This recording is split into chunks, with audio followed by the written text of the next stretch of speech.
Hoje eu vim contar para vocês 3 coisas simples que eu fiz e que me ajudaram muito a sair de um quadro severo de exaustão mental e de burnout. A gente vai assim direto ao ponto nesse vídeo. A primeira coisa que eu fiz na minha vida e que me ajudou muito a sair desse quadro foi praticar e conhecer o essencialismo. Não sei se você já ouviu esse termo, mas existe um livro que se chama Essencialismo. No livro ele diz que a gente tem apenas 3 coisas que são, de fato, essenciais à nossa vida. E quando você recebe um diagnóstico de burnout, você recebe um convite de mudança completa de vida. Você vai precisar olhar para todos os aspectos da sua vida e rever de fato o que é importante. E esse livro me ajudou muito a fazer essa faxina. Então eu precisei olhar, ok, na minha vida hoje, o que de fato é essencial para eu caminhar daqui para frente. E, gente, a partir do momento que você escolhe qualquer coisa na vida, você vai dizer adeus para outras coisas.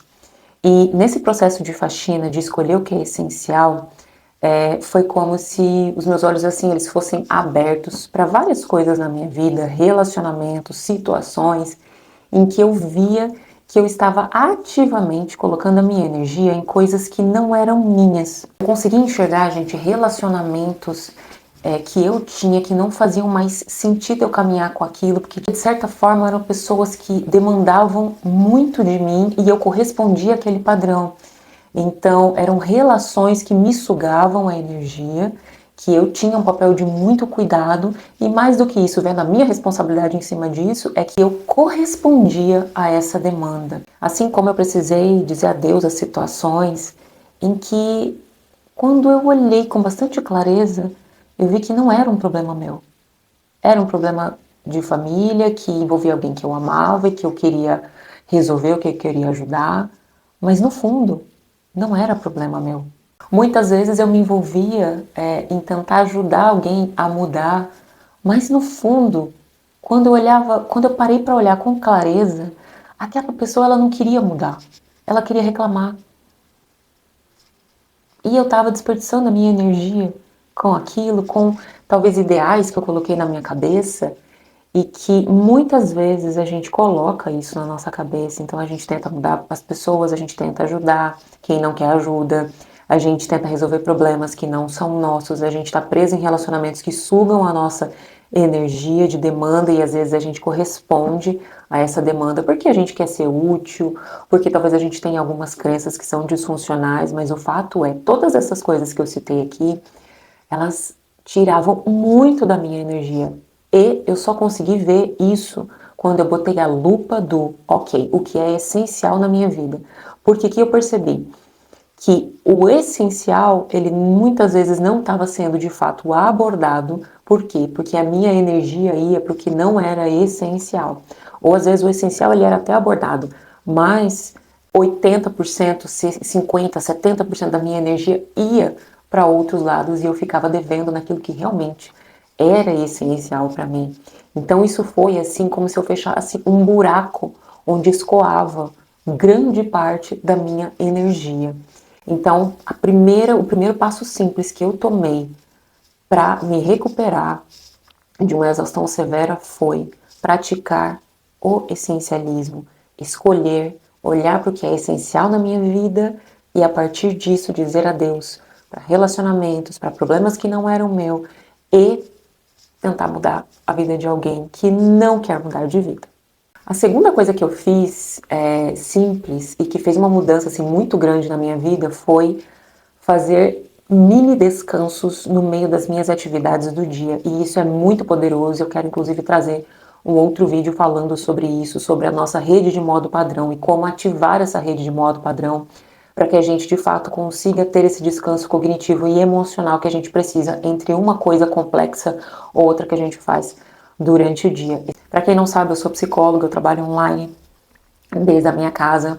Então, a primeira coisa que eu comecei a fazer foi não marcar mais uma sessão atrás da outra, mas me dar um intervalo de um tempo bom para que eu possa me recuperar. O que eu fazia antes era, terminava uma sessão, eu ia, tomava um copo de água, tomava alguma coisinha, comia alguma coisa, deitava e via redes sociais, alguma coisa para me distrair. E aí, o que eu passei a fazer depois que eu estudei sobre a rede de modo padrão? Então, por exemplo, como que isso funciona no meu dia a dia? Durante a parte da manhã, depois de fazer exercício físico, eu tiro o momento do meu dia para estudar. Para estudar, para evoluir os casos que eu atendo, para estudar coisas novas, para fazer formações. Então, eu divido o meu bloco de 40 em 40 minutos. Então, eu coloco o cronômetro, estudo 40 minutos, descanso 10 minutos, estudo 40, descanso 10. E durante os atendimentos, eu termino um atendimento de 1 hora, eu tenho o meu descanso, eu volto e atendo. E aí, esse descanso de modo planejado e estratégico, ele me ajudou muito a chegar no fim do dia tendo a sensação de que eu ainda tenho uma vida e não completamente esgotada. Por quê? Porque, em primeiro lugar, o meu trabalho é um trabalho denso cognitivamente e emocionalmente, né? Então, eu preciso estar bem, estar com atenção boa no que eu estou fazendo. Então, esse descanso, ele me ajuda muito a manter a minha performance durante o dia e chegar no fim do dia não tão esgotada e estressada, precisando atacar a geladeira de muitas compensações para eu poder regular o meu estado de estresse. E, obviamente, algo que já vem sendo falado há um bom tempo, que é o prejuízo das redes sociais. Não dá, gente, para no momento de descanso, eu sei que é muito convidativo, pegar o teu celular e ficar rolando ali o screen, seja no TikTok, seja no Instagram, ver vídeos divertidos, rir um pouco, tudo isso é legal, mas para o momento de descanso, isso não vai gerar um descanso no teu cérebro, ao contrário, ele vai permitir com que a gente não acione o mecanismo de descanso e ele vai colocar mais informação ainda no teu cérebro. Então isso não é uma forma inteligente da gente descansar. Não quer dizer que a gente não possa, né, ter o nosso momento ali de olhar as redes sociais e tudo mais. Mas no momento de descanso, ele não restaura você, ele não descansa a tua mente, ele não te prepara para ter uma boa performance. Então, esses pequenos descansos me revigoram de uma forma, gente, que eu não sei explicar para você. O meu cérebro ele fica parecendo uma máquina de fluidez. E a terceira coisa simples que eu fiz e o que eu considero mais importante foi trabalhar a minha voz interior, que era como se fosse uma chefe, bem megera, que me cobrava o tempo todo. Obviamente, eu precisei trabalhar essa voz interior que me cobrava dessa forma em terapia por muitos anos. Eu tratei isso e que me ajudou completamente a hoje ter uma voz interior que fala comigo com respeito, com compaixão, com amor e como se fosse realmente uma amiga, com incentivo, com companheirismo, mas isso foi um processo feito em terapia, mas coisas que me ajudaram a transformar isso na minha realidade palpável. A primeira coisa que eu fiz foi educar o meu olhar para olhar para mim como suficiente, porque o que acontece é que muitas vezes nós mulheres, a gente é muito viciada em autodesenvolvimento, a gente quer ser melhor. Eu acho que essa é a pira da mulher, querer ser melhor, se desenvolver, performar bem, ser perfeita, ser uma mãe perfeita, ser uma esposa perfeita, ser uma profissional perfeita, ter o corpo perfeito, ter uma pele perfeita, enfim. Então a gente se cobra demais. E quando a gente se cobra demais, a gente tem uma régua muito lá em cima, a gente sempre se olha como não sendo ainda suficiente, porque eu só vou ser suficiente quando eu perder 5 quilos, eu só vou estar lá quando eu chegar no cargo tal, eu só vou estar lá quando eu terminar meu doutorado, eu só vou estar lá quando eu ganhar X. E aí a gente treina o nosso olhar para viver a vida de forma muito insatisfeita. E eu caía muito nessa cilada de olhar para mim como se as conquistas que eu tinha, elas nunca eram suficientes, eu não conseguia comemorar, eu não conseguia me alegrar, porque a sensação que eu tinha é de ainda falta muito. Eu não conseguia me alegrar. Então eu fui treinando o meu olhar para enxergar as minhas conquistas, a comemorar as minhas conquistas, a olhar e me animar com essas conquistas e entender que se eu continuo fazendo o que eu estou fazendo, um dia eu vou chegar lá, onde eu quero, que é o meu sonho. Mas eu não posso deixar de me alegrar, de viver, de ser feliz com a versão que eu sou hoje, que já é incrível, maravilhosa. E é isso que eu tenho hoje. E é isso que você tem hoje. A gente só tem um presente, gente. A gente tem um presente, a gente tem um passado, mas hoje a gente tem essa versão. Será que a gente vai deixar para curtir a vida só quando a gente chegar lá? E será que vai ter todo esse sabor que a gente imagina que tem que chegar lá? Ou nunca vai ser suficiente? Porque quando a gente chegar lá vai ter uma nova meta. Isso é uma coisa que a gente precisa pensar muito, porque isso rouba muito a nossa felicidade, a nossa alegria de viver o processo, porque a vida ela está acontecendo durante o processo. São poucos os momentos de conquista mesmo. A gente é um eterno processo. Se a gente não curtir esse processo, a gente nunca vai ser feliz. A gente vai viver amuado, a gente vai viver insatisfeito, a gente vai viver triste e a gente vai viver com a sensação de não ser boa o suficiente. E aí, o que eu fiz na prática para ir construindo esse olhar? Em primeiro lugar, eu comecei a fazer um exercício que é de agradecimento. Então, todos os dias antes de dormir, no meu bloquinho de notas, eu escrevo, ou escrevia bastante nessa época, hoje em dia eu já faço mais mentalmente, quais são as 3 coisas boas que aconteceram no meu dia, as 3 conquistas que eu tive. Gente, desde coisas mais simples que a gente ignora. Por exemplo, você acordou hoje. Se você tá vendo esse vídeo é porque você acordou hoje. Você sabia que tem um monte de gente que não acordou hoje?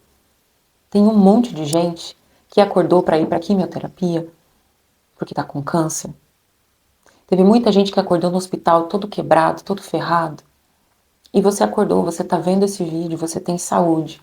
Muitas vezes a gente dá por garantido aquilo que a gente tem todos os dias, mas basta você lembrar da última doença que você teve, para você ver o quão a vida é impossibilitada quando nos falta saúde. Seja uma infecção intestinal, uma gripe, a gente não consegue fazer tantas coisas. E isso é um motivo tão grande da gente estar agradecida, né?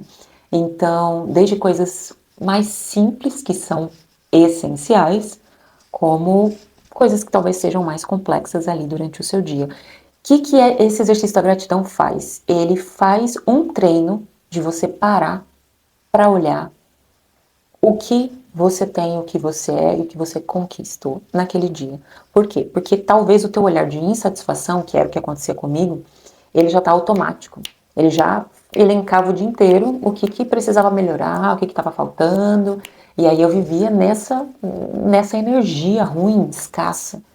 Quando eu comecei a treinar o meu olhar para o que eu tinha, para o que era bom, isso foi equilibrando a energia ao ponto que hoje o meu olhar ele já é muito mais treinado para ver as coisas boas, sabe? Desde mínimas coisas para as máximas coisas. E uma outra forma que eu fiz também e que me ajuda muito, eu tenho uma conexão com Deus e então eu faço isso muito em forma também de agradecimento em oração, né? Que é ter conversas pequenas, às vezes, durante o dia com Ele, é sair lá na sacada, olhar o mar da minha sacada e lembrar que isso um dia foi um sonho. Um dia eu sonhei em morar numa cidade de praia e ter a vista da minha sacada do mar. Hoje eu tenho. Inclusive eu não conseguia ver isso, tá? Não conseguia ver. E aí lá na minha sacada, olhar pro céu e falar, Deus, obrigada. Obrigada. Porque eu tô aqui, porque eu tô tendo a oportunidade de viver isso. É um privilégio. Isso é um privilégio. Eu estou viva para ver isso, eu tenho visão para ver isso. Esse ar que entra no meu pulmão é incrível. É romantizar mesmo a tua vida, tá? O que você tem. O que é seu. É o seu corpo, uma vida que é sua para você viver. Saúde que é sua para você usufruir. Isso é um presente. Então, o meu olhar ele passou a ser muito mais presente no aqui, no agora e no que eu tenho ao invés daquilo que falta. Eu troquei a escassez pela abundância. Eu tenho mais do que eu preciso, né? Por exemplo, se você tem mais de um par de sapato no seu guarda-roupa, você já tem mais do que você precisa. Se você tem comida na sua mesa, se sua geladeira está cheia, você tem mais do que você precisa. Se você tem mais de um par de roupa, você já tem mais do que você precisa. Gente, a maioria de nós, a gente tem muito mais do que a gente precisa. E isso é motivo da gente agradecer. Dessas 3 coisas que eu falei pra você, essa, do meu ponto de vista, é a mais importante, porque é um ajuste interno que muda a tua visão de vida. E quando a nossa visão de vida muda, tudo muda junto com ela. Então é isso, gente. Eu queria fazer esse vídeo para poder compartilhar isso com vocês e incentivar também a praticar essas 3 coisas que funcionam tão bem pra mim e quem sabe funcione tão bem pra você. Um grande beijo.